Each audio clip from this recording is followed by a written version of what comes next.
However, I want to play this audio for you because I didn't even think about it.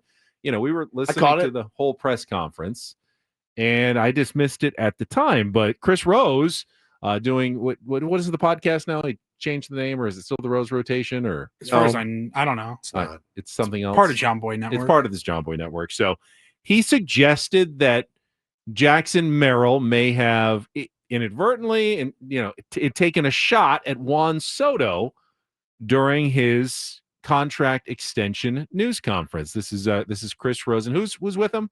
It's Trevor Plouffe. Trevor Plouffe. Okay. I know there's contracts out there that are beyond absurd. They're super amounts of money, but having a relationship with a real human being and a real team like I have here, you can't just sign for $700 million and want everything to be perfect, What'd you think when you first heard that? I don't think it was a slight at Juan Soto.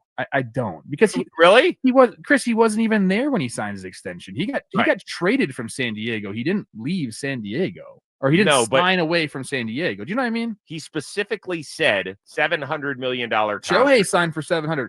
Juan Soto signed for $800. So he's talking about Shohei? He signed for $765, and it's going to be $800 million. Just saying. I really don't think it was a slight at anybody. I think he was having those discussions, and he kind of regurgitated some of those discussions. I don't know, man. Soto, for the time he was there, knew he was a hired gun. He knew he wasn't going to sign an extension there. Now, when he became a free agent, is there the possibility he could have gone back to San Diego? There's that possibility. But he knew that each of his last two stops, once he got traded from Washington, San Diego and the Yankees, that he was there for a very, very short span. And Jackson Merrill made that point. He made that point that it's not all about me eventually going out and making sure that I've got this and that and the other thing. Like, I'm good being a 21-year-old center fielder, not being the star of the team, although I think he's going to be one day. All right. So, love Chris Rose. I love Rosie too. I thought he was. I thought Plouffe made a good point though. Jackson Merrill was nowhere near this on the scene. When Juan Soto. I think the Soto and the Shohei contract certainly informed Jackson's mindset when he brought up the number $700 million. But I don't think he was. I agree with Trevor Plouffe. I don't think he was directly trying to take a shot at either of those guys. He was just giving an example of how much money you can get when you wait in free agency. Yeah, that's a good point. And go for $700 million. But he wanted some of the things that you can get when you sign a little bit earlier for less money. And it doesn't even mean that one way is the right way or the other way is the wrong way. It just means that what Jackson wanted was the security and the stability of being with an organization that he knew and he liked. And he knew that to do that, he was going to have to give up the potential of, maybe $700 million down the line. It's not a shot at Juan Soto. It's just simply Jackson describing what he was looking for in a contract. But I mean, what if it was? So what if it was? Great. Good. Fine. That's not what I want. But one see, and Trevor makes the point. No one was bitter. No, there was no bitterness. He was traded away. Even the Yankees fans shouldn't be bitter that he signed. Everybody knew that Juan Soto was going to go to free agency and he was going to sign the massive deal. Yeah. Whoever offered him the massive deal. Sure, he would be back in San Diego. If the Padres had offered $800 million, he'd be back here in San Diego. If the Yankees had offered $800 million, he'd have stayed with the Yankees. But it was the Mets who offered the biggest money. No one was under any illusion that anything else was going to happen with Juan Soto. So why be mad about it? But I think the part that got me was you can't just sign for $700 million and expect everything, to be perfect on the team. And I when I heard it first, I went, "Ooh," but I don't care. That's great. See, again, it's good for the game. I didn't necessarily draw the connection right to Soto because I actually thought Ohtani at first. Soto's played 7 games since he signed. I know. I really did think about Ohtani first, but if that's the case, then more power to Jackson Merrill. But I don't have a problem with it. I like it. Jackson Merrill is he's his own person. He's going to do things the way that he wants to do them. He's now set. He's good. Got a chance to cash in on another big contract before his time is done in Major League Baseball, more than likely. But I love it. I thought it was great. And listen, how big do you think Jackson Merrill gets as far as the face of baseball? Not just the face of the Padres. Nationally, when's his big shoe deal? Here's the thing that's going to hold Jackson Merrill back, face of baseball wise. Jackson Merrill doesn't play for the Dodgers. Well, true. Does he have a dog? Tatis is a pretty big face of baseball playing in San Diego. Jackson Merrill's more Mike Trout than Tatis. No, I disagree. You don't think so? Fully. Base wants to. He's much more baseball. like a Caucasian Tatis than Mike Trout is. Hey man, in the off season, don't bother me. I'm hunting. I'm fishing. Jackson Merrill in the off season is like, I'm hitting off. I'm bored. I want to play baseball. He is like, if you were going to market him, he could be one of the faces. I think so too. I've seen him. I've seen him already. To Mike Trout. He's been doing like Victus bat commercials alongside Tatis and other superstars. But like, I don't know. Can you see Jackson Merrill ever on the cover of MLB The Show like Tatis was? I could. I really could.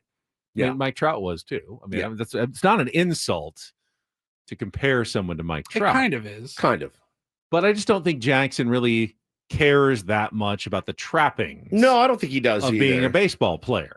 And I'm not saying that Tatis is all about it, but he's certainly willing to, you do some more Instagram videos and stuff like that. Jackson's social media feed is selfies with him and his buddies in the offseason, and that's it. And his home runs and stuff. He's no different. Well, yeah, he'll post them, but Tatis has like a marketing arm. Yeah, as he should. Goes along as he should. I'm not. I'm not. Why do you hate success? I'm not casting.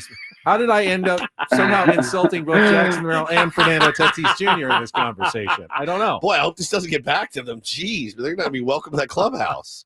No, he's not. Look, Jackson Merrill flashy? Yes, he's absolutely flashy. Oh, he's got flash. Tattoos. He's got style. He's got the swag. Style. 100%. He showed more swagger and flash last year in his rookie season than Mike Trout has shown in his whole 10 career. years. I know. That's absolutely that's definitely true. He's the new generation. But to be the face, it requires a surprising amount of off-season work. That Shohei does into, nothing, dude. It's given to him. No, Shohei. As far as maybe not here, but I guarantee you self-promotion to do those like the billboards that are all over Japan and they're for all kinds of products and fashion lines.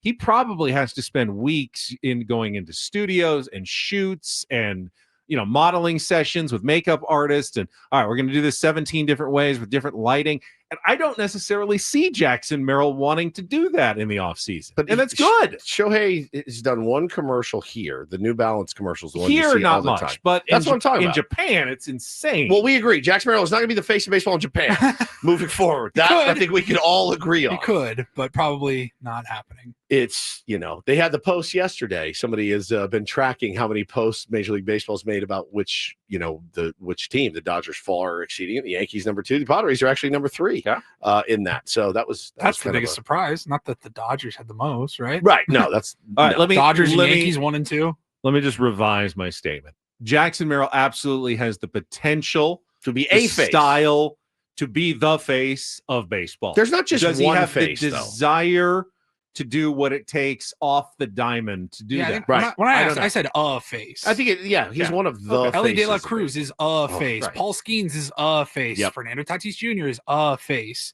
There's a bunch. I just wonder, I'm just thinking about how big does Jackson Merrill's star get? As big as he wants. And by the way, because Jackson's so young and is establishing himself so early, when he's 27, all these other faces will be aging, washed up stars for the most part. Yeah. Shohei will be, 36. None of those guys will be the same players. Now, other new stars will emerge, but Jackson maybe just kind of by default at that point could be one of the biggest faces of baseball. How many Jackson, we get like the Jackson 5 in baseball? Yeah. Jackson Holiday, Jackson Trio, Jackson Holiday, Jackson 2 more. Yeah.